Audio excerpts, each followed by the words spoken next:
Hi, I am going to show you today how I made Squirrel and Three Bears. It's always a bit of a mystery how creative projects come to be, and so I'm going to show you the 3 stages I went through to create this. I didn't know there was going to be 3 stages at the time, but that's what it ended up being, and I'm so proud of the beautiful book. Things back, and also to make things less cartoony, so think about the hands and things like eyebrows, and to really pare things back.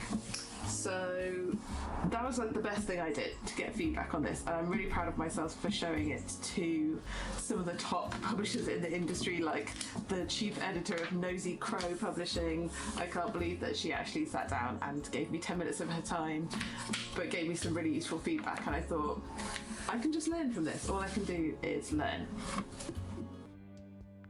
Okay, I've been chasing the sunshine and we're back in the shade now. So I came back from Bologna and had all this feedback about making less cartoon-like characters and more interesting colours and more depth in the pictures. So I just needed to experiment, and it felt like maybe this was wasting time, but this is how it ended up with the colours that I used in the final book and more of the look that you'll see in Squirrel and Three Bears.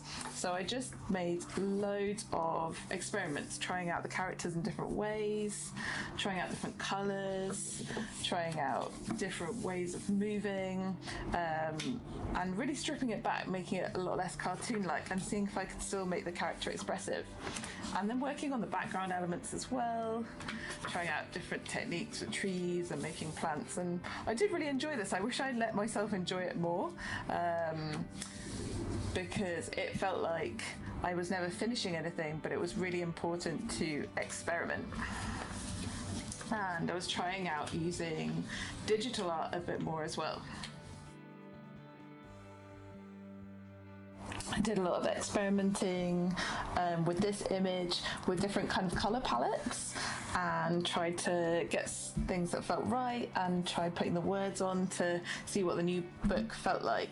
But there was something that it didn't quite capture the kind of squirrel that I wanted it to be. The characters I felt were like I was trying to be a bit too cool, and that really wasn't me, so I needed to bring back the Tessa into this artwork. One day I was just painting for painting's sake, because I think I was a bit stuck with the artwork, and made these leaves and really enjoyed the brightness of it and how it felt autumnal, but also really happy colours, and this felt right. So I took this and put it into squirrel. So I scanned the leaves in and made my sad little squirrel, because it's snowing and she's worried, on top, and this started to feel a bit more like me. I think having the brighter colours in felt it was becoming a bit more Tessa. So this is not far from the final artwork that you'll see in the book.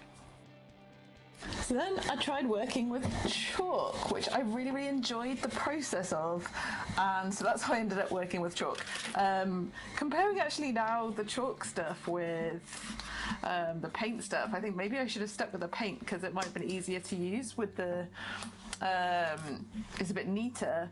But there's something I liked about the texture in the characters and the colours and blending the colours. I just really enjoyed using it. So I decided to do the book in chalk and made all the characters on this nice textured paper, and made the backgrounds as well, and all of the separate elements, and then put them together on the computer, and experimented a little bit here with the characters, and got the odd bit of dismembered arm when I need to have a separate arm that's going to be in front of another element on the computer. I think thinking back now, I would have done it slightly differently because it was hard to get detail into the characters, even though you got the texture, and this didn't always scan well onto the computer. So I had to do a lot of editing on the computer afterwards. But it was really great for making backgrounds. So I had a problem making textured backgrounds, and it was really great to do it with chalk. So I think maybe I will take elements of chalk for the future. Oh, isn't she lovely? But maybe do characters in paint. I really like using pencil crayon to get the lines around the outside, and these didn't come out very well on the scanner. So you never knew that. And that's basically how we ended up with this wonderful book that you can now order on Kickstarter and have for yourselves, and you've seen exactly how it was made, and it's so different, I can't believe it. So here's some of the finished artwork.